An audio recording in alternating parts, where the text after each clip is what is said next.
Yo, what's up guys? Welcome back to another video. Today I'm making the build video that honestly you guys asked before even the other one. I'm gonna be completely real. Um, People have been asking me about the Azoth pants, the Azoth Conductor pants.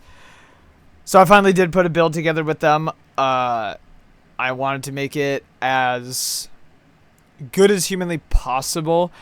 I actually had to honestly, I had to mess around with a lot of stuff. I found something that I found the most fun.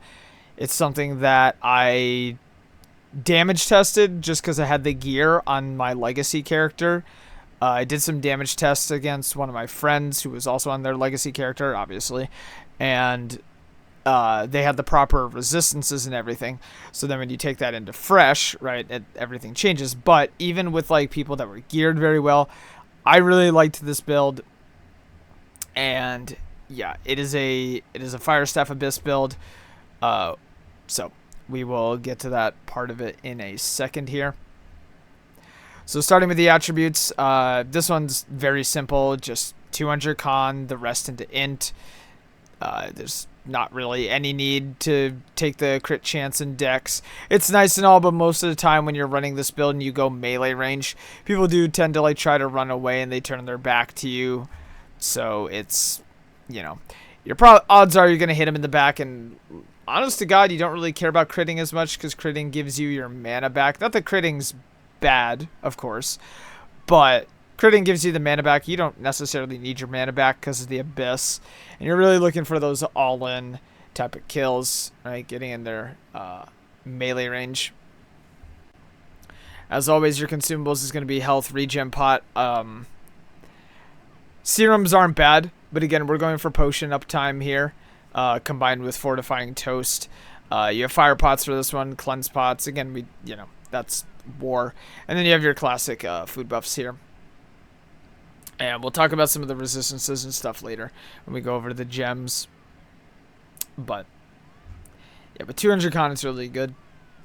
That's that's definitely something you want to have.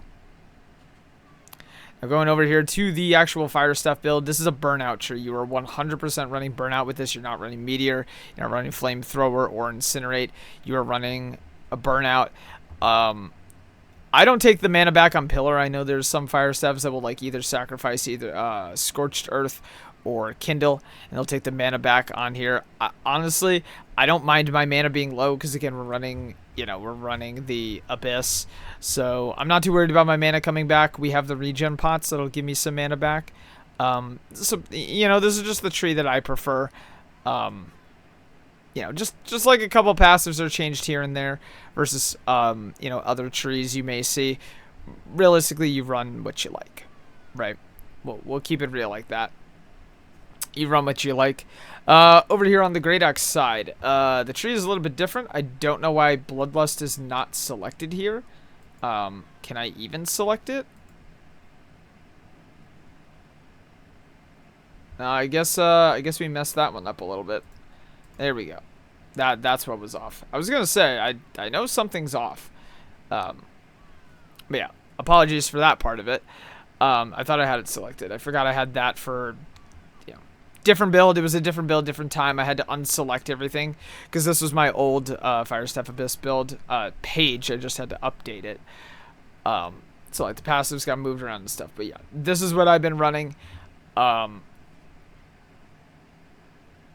You got to take all the points in here to get the Bloodlust. I used to take the right click on charge. It's a lot harder to do that now since they moved the tree around, right? Reap is no longer at the top where you could just ignore this passive and start moving down. You used to not take these two passives and you would just put them into charge, but you take those now. I'm still taking even the heavy attack here because sometimes you do go for a heavy attack. I'm always taking center of attention and crowd of protection because sometimes you do just get surrounded and that gives you the extra stuff. I like the Maelstrom build. It's really nice. You could use it defensively. Reap, fantastic. Charge, it's a classic, right? You've seen this build many a times. I don't hate the Gravwell version of it, but I really do prefer Maelstrom over the Gravwell in my playing experience. Execute's fun, but I don't really use it. So these are the trees that I run when I'm in the game. And then moving on down to the armor, we have my classic setup. You guys know and love it, except the gems are different this time because we don't have the same empowering meteor shower as the other build. We have our classic enchanted ward, harnessing, thrust conditioning, with the abyssal gems here. I did put void harnessing on the Azoth conductors. Again, this is if you were making this build as your main build. Obviously, you know, you don't have to. You could put a damage reduction perk on here, but that's how I built it. You know, shocker boots are the same. A lot of this is similar. The enchanted ward is a must right now. Thrust conditioning is also a must right now. I'm not giving up on the slash as well. This is like these are the same. Right, unimpeded health slash. Also here, keen hardy invig. You don't have to do invig with this build if I'm being completely real. I honestly wanted to test crippling because you do have crippling reap, but I just left invig on there because it's still not bad. You could do mortal empowerment realistically with this build, and that would be also perfectly okay. And then obviously you have your classic fortifying toast, refreshing toast, regenerating. This is beautiful. I love this, especially with the medium armor build because you have so much armor for medium. You're almost at 2k right here. The second you start stacking it, you start going over 2k. It's amazing. The reason I'm so high on enchanted ward thrust conditioning right now is that everything obviously has a light attack. But the biggest thing is the aim lock BB. When I made the other build video, I talked about thrust. I was mainly focused on muskets and bows, as well as the random spear. The aim lock BB did not pick up when I made the other build, so I didn't even mention it. I knew it was a thing, but I didn't realize how popular it was going to be. But we still had the thrust conditioning in that build, and we're definitely going to have it in this build, where we want this 20% thrust to start kicking in the second we start getting shot by that BB, which is also why we have 2 thrust gems as well.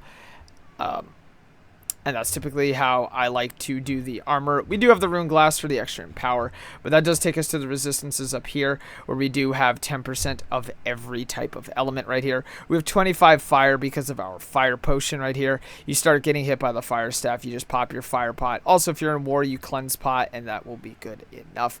We have the 20 slash because sword and shield is still pretty dominant at the moment.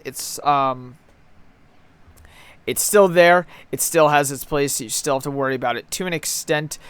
Should it start falling back down again, I will probably just start with removing a moonstone and going from there. But yeah, we have the 10% thrust.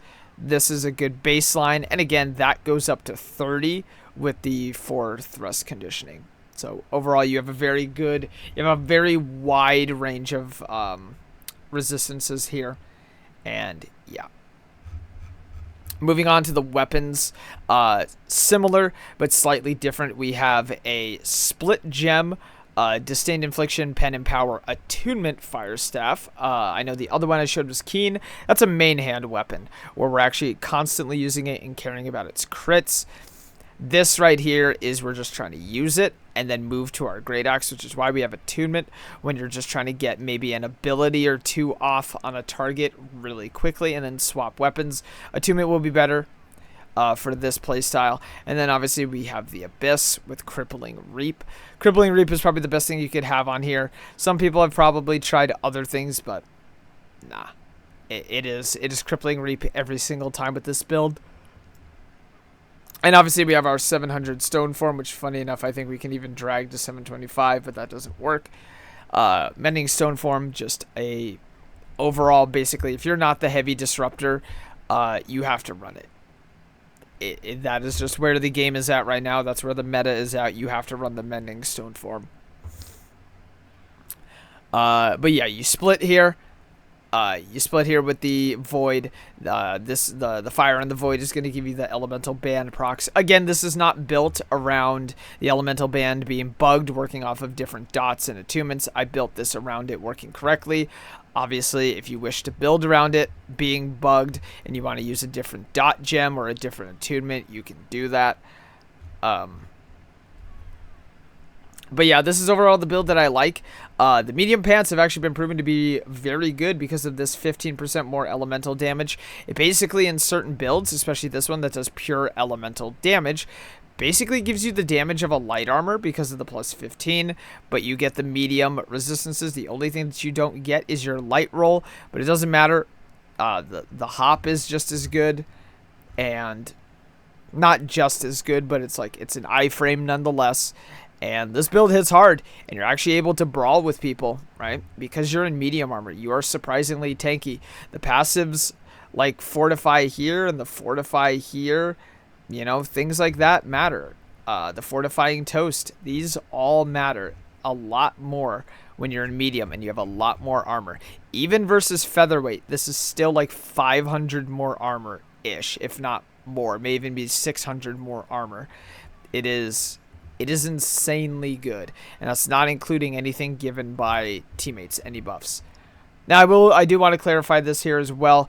I'm sure you guys see it each time, but I do want to point out the date up here at the top whenever I'm making these. So obviously in the future, if anything changes, you know when I made this. But yeah, overall, this is a very solid build. This will actually get you through literally everything, if I'm being real. This is a good open world build. This is a good 3v3 arena build. This is a good OPR and a good war build. All around a very well-rounded build. Your 2-perk BIS, I think I'm going to start adding that to these videos and tell you what the 2-perkers are that you're looking for.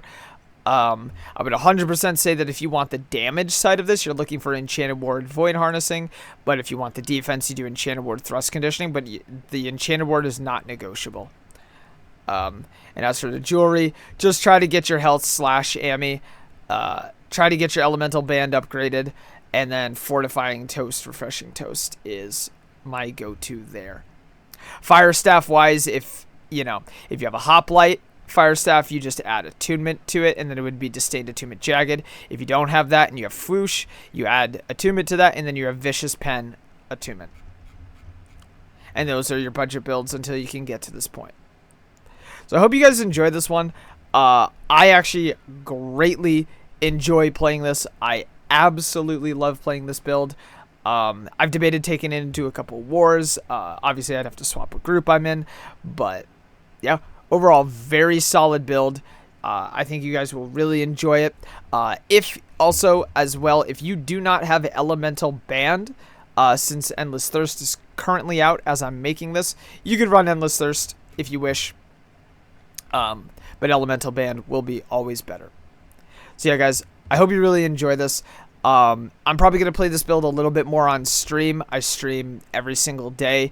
Usually late night to early AM morning East time. So, definitely catch me live. You can see me playing this. You can ask me questions about this. I can show you what I have in game. I promise you it doesn't look like this. I wish it did, but yeah. I hope you guys enjoyed this one.